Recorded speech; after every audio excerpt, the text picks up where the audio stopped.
Hi friends, आज आम दशम श्रेणी जो नूतन कविताटी दि जाए भीमंक सिंहनाद रडी ताको आम आज आलोचना करवा।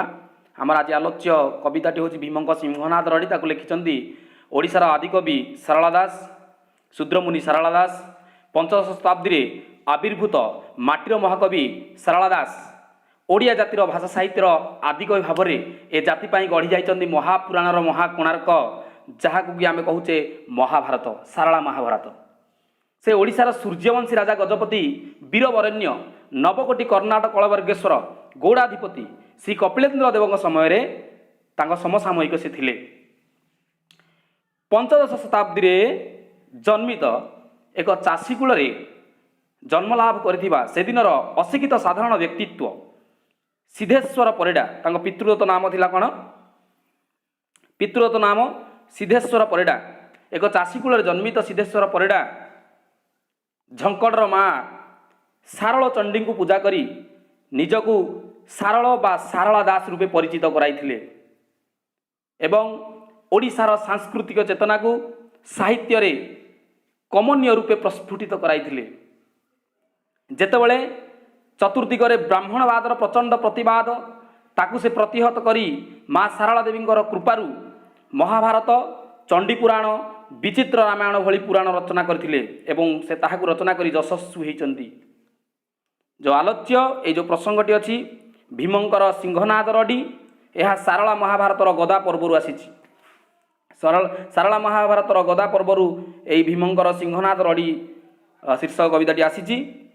एथिरे कोन हिछि ना महाभारत महासमर रे आत्मीय स्वजन को हराई महामानी दुर्योधन दुर्वासांकर उपदेश रे व्यास सरोवर रे आत्मगोपन करिछि।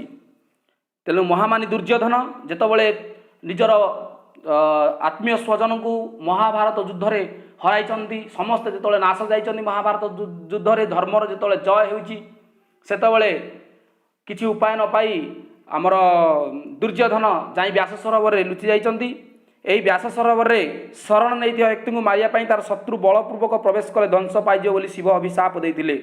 शिव अभिशाप देइथिले केतबेले ना जेतबेले व्यास सरोवर रे व्यास गुप्त भाव में रही महाभारत और अष्टादश पुराण रचना करथुले। से समय शिव दक्ष यज्ञ नाश करी निजकू जेतबेले भैरव रूप थिले शिव जेतबेले महाकाल रूप धरी दक्ष यज्ञ को नाश करथिले।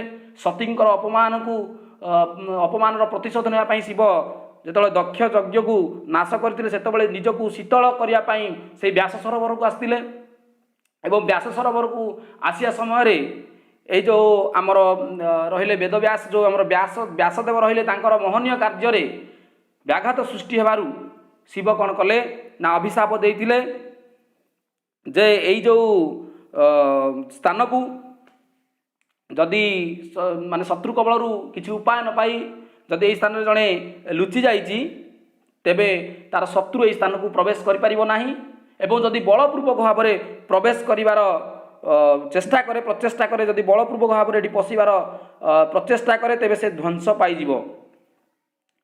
या पर कौन होइछि ना चतुर्दिगर जेतबेले पांडव माने दुर्योधन को खोदिचंती एवं खोजिबा फल चारिआडे जेतबेले निराश होइचंती सेतबेले आगत भविष्य जानि पारुथुवा सहदेव एवं अतीत भूत वर्तमान सब जानि पारुथुवा सहदेव सी जानि पारचन जे दुर्योधन व्यास सरोवर लुकायित भाव में अच्छा बा लुचि जाइचंती।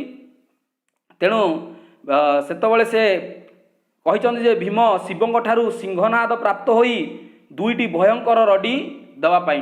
तेणु दुईटी भयंकर रडी भीम देवे केतबेले ना जेतबेले से सिंहनाद शब्द करिवे, सिंहनाद रडी करिवे। सिंहनाद कौन ना सिंहनाद होउची महिषीर जो सिंहरे तैयारी हेइथिबा गोटे वाद्ययंत्र जहाकू कि महाकाल शिव जेतबेले तांडव करती महाकाल शिव जेतबेले पृथ्वी रे जेतबेले प्रलय आसे सेतबेले महाकाल शिव एई सिंहनाद करिथांती।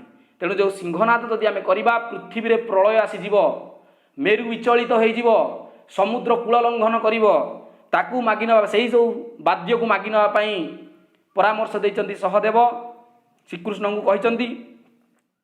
तेणु जेतबेले महालक्ष्मीकर अभय क्रोड़ रे आश्रय नहीं दुर्योधन व्यास सरोवर रे महालक्ष्मी बारण करुवा सत्वे महालक्ष्मी बारण को न मानि तांकु ठेली देई युद्धम देहीर डाकरा दे आगे आसी किए आमर दुर्योधन 70 बार गदा धरी महादर्पर व्यास सरोवर बाहरी आसी भीम नहीं शपथ जे दुर्योधन जानुभंग करेंगे और सिंहनाद करी दुर्योधन को व्यास सरोवर बाहर को बाहर करिसंती दुई दुई थर आमर नाद सृष्टि करिसंती भीम तेणु एठारे भीमंक द्वारा शिवंक ठारू जो आमर सिंहनाद प्राप्ति केमिति होइछि सिंहनाद प्राप्ति तार वादन रे सौरमंडल रे कौन परिस्थिति होइछि को भयंकर परिस्थिति सूर्यमंडल देखा से कथा एवं महालक्ष्मी सांत्वना को अग्राह्य करी महालक्ष्मी को बारण करी महालक्ष्मी को ठेली देई दुर्योधन जो विरोचित सम्मुख समर को आगमन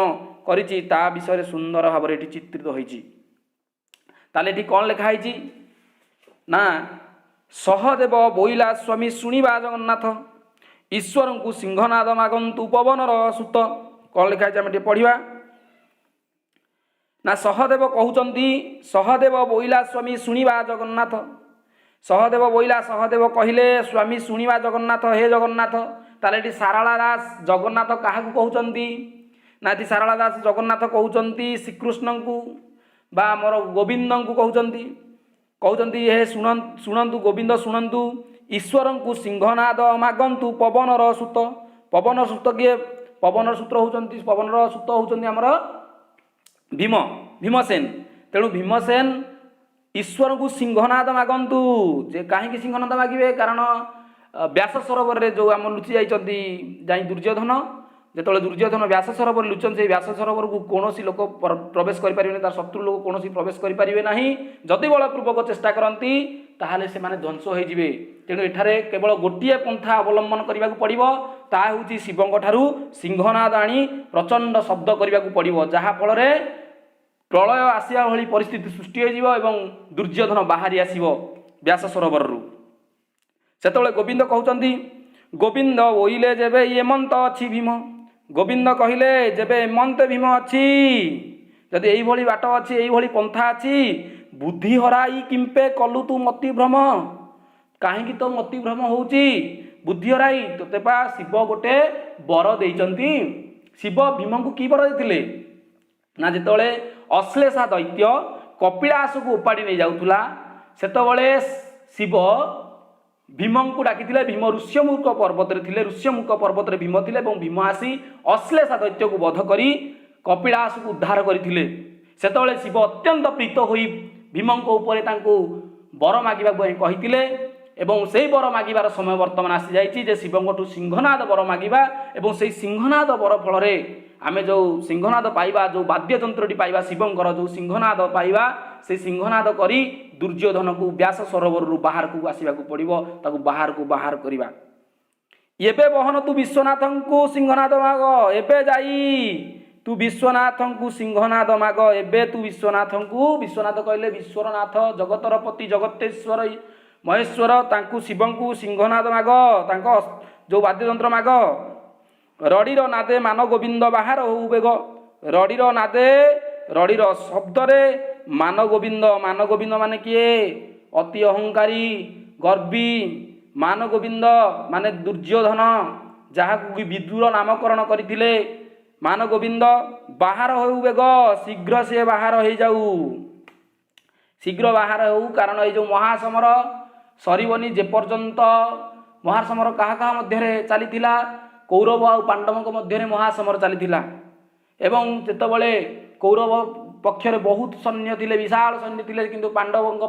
पक्षरे अल्प सैन्य थिले सेतबेले धर्मर जय होइछि एवं अधर्मर नाश होइछि अधर्मर विनाश होइछि एवं दुर्योधन सपक्षरे लड़ुवा समस्त वीरंकर अधपतन होइछि समस्ते मृत्युवरण करिसंती सेतबेले दुर्योधन किछि उपाय न पाई जाई व्यास सरोवर रे लुकायित थिला एवं व्यास सरोवर रे लुचि थिला ध्यानने चिंतिला से पांडव सुंदर ध्यानने जो ध्यान चिंतिला ध्यान रे सहकारे से चिंतिला पांडव सुंदर कहले से भीम ध्यान रे चिंता कला जगदीश्वर को शिव शंकर को ईश्वर कला ताले ध्यान चिंतिला से पांडव सुंदर आसन कंपिला जे देवशूलधर ताले भीमसेन जाई ଶ୍ରୀକୃଷ୍ଣଙ୍କର ପରାମର୍ଶକୁ ଗ୍ରହଣ କରି ସହଦେବ ଯେଉଁ କଥା ଆମ ଶ୍ରୀକୃଷ୍ଣଙ୍କୁ କହିଥିଲେ, ସହଦେବ କହିଲେ ଶ୍ରୀକୃଷ୍ଣଙ୍କୁ, ଶ୍ରୀକୃଷ୍ଣ କହିଲେ ଯଦି ଏଭଳି ପନ୍ଥା ଅଛି ତାହେଲେ ତୁରନ୍ତ ଯାଇ ବିଶ୍ୱନାଥଙ୍କୁ ସେ ସିଂହନାଦ ମାଗନ୍ତୁ ବା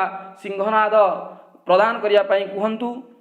ଏବଂ ଯେତେବେଳେ ଭୀମ ଏ କଥା ଜାଣିଲେ, ଭୀମ ଧ୍ୟାନରେ ଚିନ୍ତା କଲେ ଶିବଙ୍କୁ ଏବଂ ଆସନ କମ୍ପିଲା ଯେ ଦେବ ଶୂଳଧର।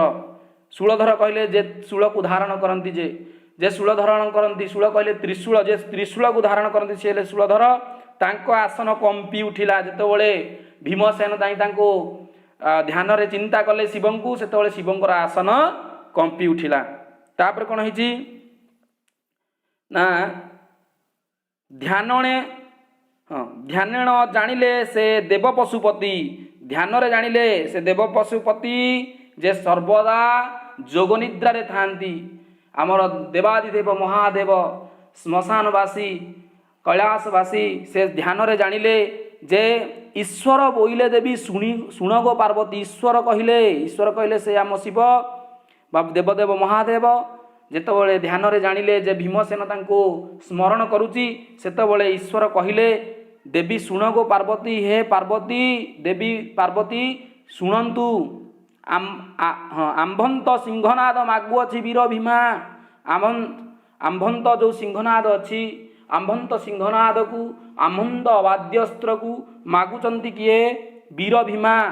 ଭୀମ ପ୍ରବଳ ପ୍ରତାପୀ ପ୍ରବଳ ପରାକ୍ରମୀ ଭୀମ ମାଗୁଛନ୍ତି ସେ ଅସ୍ତ୍ରକୁ, ସିଂହନାଦକୁ ମାଗୁଛନ୍ତି। ତେଣୁ ଶୁଣ ପାର୍ବତୀ, ତୁମ୍ଭ ବିଚାରକୁ କିସ ଯୋଗାଇ ଗୋ ଉମା।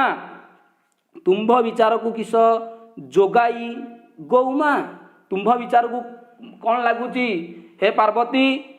ସିଂହନାଦ ଯେଉଁ ନାଦକୁ ପ୍ରଘଟ କଲେ ବା ଯେଉଁ ନାଦକୁ କମ୍ପନ କଲେ, ଯେଉଁ ନାଦକୁ ସୃଷ୍ଟି କଲେ ଆମର ସୃଷ୍ଟିରେ ପ୍ରଳୟ ଆସିଯାଏ, ସୃଷ୍ଟି ପୁରା ନଷ୍ଟ ହୋଇଯାଏ, ସେଇ ନାଦକୁ ମାଗୁଛି କିଏ ନା ଆମର ଭୀମସେନ ମାଗୁଛି। ତେଣୁ ତୁମ୍ଭ ବିଚାରକୁ କିସ ଆସୁଛି? ତୁମ୍ଭ ବିଚାରକୁ କ'ଣ ଆସୁଛି? ପାର୍ବତୀ ବୋଇଲେ ଭୀମସେନ ଆମ୍ଭ ଉପକାରୀ। ପାର୍ବତୀ କହିଲେ ଭୀମସେନ ହେଉଛନ୍ତି ବା ପବନପୁତ୍ର ହେଉଛନ୍ତି ଆମ୍ଭ ଉପକାରୀ। ଆମ୍ଭର ଉପକାରୀ କହିଲେ ଆମ୍ଭର ଉପକାରୀ। ତେଣୁ ଭୀମସେନ ଆମର ଉପକାରୀ କାହିଁକି ନା କପିଳାସକୁ ସେ ବଞ୍ଚେଇଥିଲେ, ଅଶ୍ଳେଷା ଦୈତ୍ୟକୁ ସେ ବଧ କରିଥିଲେ। ବେଳେବେଳେ ପାଣ୍ଡବେ ଆମ୍ଭ କପିଳାସ କଇଁ ଉଦ୍ଧରି। ବେଳେବେଳେ କ'ଣ ହୁଏ ନା ପାଣ୍ଡବମାନେ ଆମ କପିଳାସ କଇଁ ଉଦ୍ଧରି, କପିଳାସ କଇଁ ମାନେ କପିଳାସକୁ ଉଦ୍ଧରି ମାନେ ଉଦ୍ଧାର କରନ୍ତି। ବେଳେବେଳେ ପାଣ୍ଡବମାନେ କପିଳାସ କଇଁ ଉଦ୍ଧରି ଏବଂ କପିଳାସକୁ ରକ୍ଷା କରନ୍ତି। ସେମାନେ ହେଉଛନ୍ତି ଆମ୍ଭ ଉପକାରୀ। ସତ୍ୟ ମନା ଇଛି ଦେବ ଯେ ତ୍ରିପୁରାରୀ। ସତ୍ୟ ମନା ଇଛି ମାନେ ସତ୍ୟ କରିଛନ୍ତି। ଆପଣ ସତ୍ୟ କରିଛନ୍ତି ବା ସତ୍ୟ କରିଛନ୍ତି, ତାଙ୍କୁ କହିଛନ୍ତି, କଥା ଦେଇଛନ୍ତି ଯେ ତ୍ରିପୁରାରୀ। ତ୍ରିପୁରାରୀ କହିଲେ ତିନି ପୁରର ବାସୀ ଯିଏ ତ୍ରିପୁରାରୀ, ସ୍ୱର୍ଗ ଲୋକ, ପାତାଳ ଲୋକ ଏବଂ ମର୍ତ୍ତ୍ୟ ଲୋକର ବାସ କରନ୍ତି ଯିଏ ତ୍ରିପୁରାରୀ, ସେ ଶିବ। ଏବଂ ଶିବ ସତ୍ୟ କରିଛନ୍ତି ଯେ ଭୀମଙ୍କୁ ବର ଦେବେ ବୋଲି। ପାର୍ବତୀ ବୋଇଲେ ସିଂହନାଦ ଦିଅସ ବହନ। ପାର୍ବତୀ ବୋଇଲେ, ପାର୍ବତୀ କହିଲେ ସିଂହନାଦ ଦିଅସ ବହନ, ସିଂହନାଦ ତାଙ୍କୁ ପ୍ରଦାନ କରନ୍ତୁ, ସିଂହନାଦ ତାଙ୍କୁ ଦିଅନ୍ତୁ। ଦିଅସି ମାନେ ଦିଅନ୍ତୁ। ପାଣ୍ଡବଙ୍କ ହେତୁ ତୁମ୍ଭେ ବ୍ରତୀ ଅଛ ତ୍ରିଲୋଚନ। ପାଣ୍ଡବଙ୍କ ହେତୁ ତୁମ୍ଭେ ବ୍ରତୀ ଅଛ ତ୍ରିଲୋଚନ। ପାଣ୍ଡବଙ୍କ ହେତୁ ତୁମେ ବ୍ରତୀ ଅଛ ମାନେ ରକ୍ଷା ପାଇଛ ତ୍ରିଲୋଚନ ବା ତମେ ଉଦ୍ଧାର ପାଇଛ। ତେଣୁ ପାର୍ବତୀ କହିଲେ ଯେ ଧ୍ୟାନରେ ଜାଣିଲେ ଯେ ଦେବ ପଶୁପତି ଯେତେବେଳେ ଜାଣିଲେ, ଈଶ୍ୱର ଯେତେବେଳେ କହିଲେ ପାର୍ବତୀ ଯେ ଭୀମ ମୋତେ ସ୍ମରଣ କରୁଛି ଯେ ଅସ୍ତ୍ର ନେବା ପାଇଁ ଯେଉଁ ଆମର ଅଛି ସିଂହନାଦ, ସେଇ ଯେଉଁ ବାଦ୍ୟଯନ୍ତ୍ରଟି। ସେତେବେଳେ ପାର୍ବତୀ କ'ଣ କହିଲେ? ପାର୍ବତୀ ବୋଇଲେ ସିଂହନାଦ ଦିଅସି ବହନ। ପାର୍ବତୀ କହିଲେ ସିଂହନାଦକୁ ପ୍ରଦାନ କରନ୍ତୁ। ସିଂହନାଦ ପାର୍ବତୀ ବୋଇଲେ ସିଂହନାଦ ଦିଅସି ବହନ। ପାଣ୍ଡବଙ୍କ ହେତୁ ତୁମେ ବ୍ରତୀ ଅଛ ତ୍ରିଲୋଚନ। ପାଣ୍ଡବଙ୍କ ପାଇଁ ତୁମ୍ଭେ ବ୍ରତୀ ଅଛ। ବ୍ରତୀ ଅଛ ମାନେ ରକ୍ଷା ପାଇଛ ବା ଉଦ୍ଧାର ପାଇଛ। ସଙ୍କଟ କାଳେ ତୁମ୍ଭନ୍ତ ଉଦ୍ଧାରନ୍ତି ପୁଣ। ଯେତେବେଳେ ସଙ୍କଟ ସମୟ ଆସେ, ଯେତେବେଳେ ବିପତ୍ତି ସମୟ ଆସେ, ସେତେବେଳେ ପାଣ୍ଡବମାନେ ତୁମ୍ଭଙ୍କୁ ଉଦ୍ଧାରନ୍ତି। ଦିଅସି ସିଂହନାଦ ପ୍ରସନ୍ନ ବଦନ। ତେଣୁ ପ୍ରସନ୍ନ ବଦନରେ, ପ୍ରସନ୍ନ ଚିତ୍ତରେ ଦିଅସି ସିଂହନାଦ, ତାଙ୍କୁ ସିଂହନାଦ ପ୍ରଦାନ କରନ୍ତୁ। ଘନ ଘନ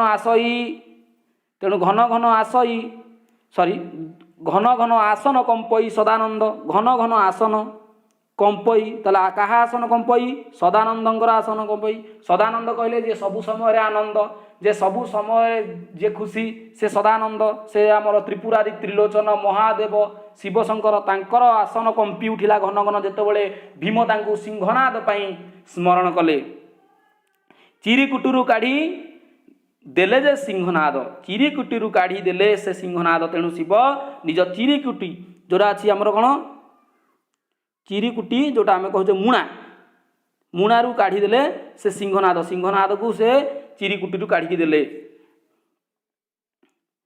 हो पिला माने आमर आज एतिकी थाउ आउ नेक्स्ट चैप्टर आम परवर्ती वीडियो रे अपलोड करदबा ए जदि एतिकी वीडियो बा ए वीडियोटी जदि आपन को मन को पाई आपन को भावुँ भल होती तेणु लाइक करेंगे कमेंट करेंगे आउ शेयर करेंगे नेक्स्ट वीडियो आम पुणी थे आलोचना करवा यही चैप्टर आ बाकी तक जी रहा पद्य विभाग वीडियो बहुत लेंथ हो जाए बहुत लंबा हो जाए तेणु मुझे नमस्कार please subscribe my channel please subscribe.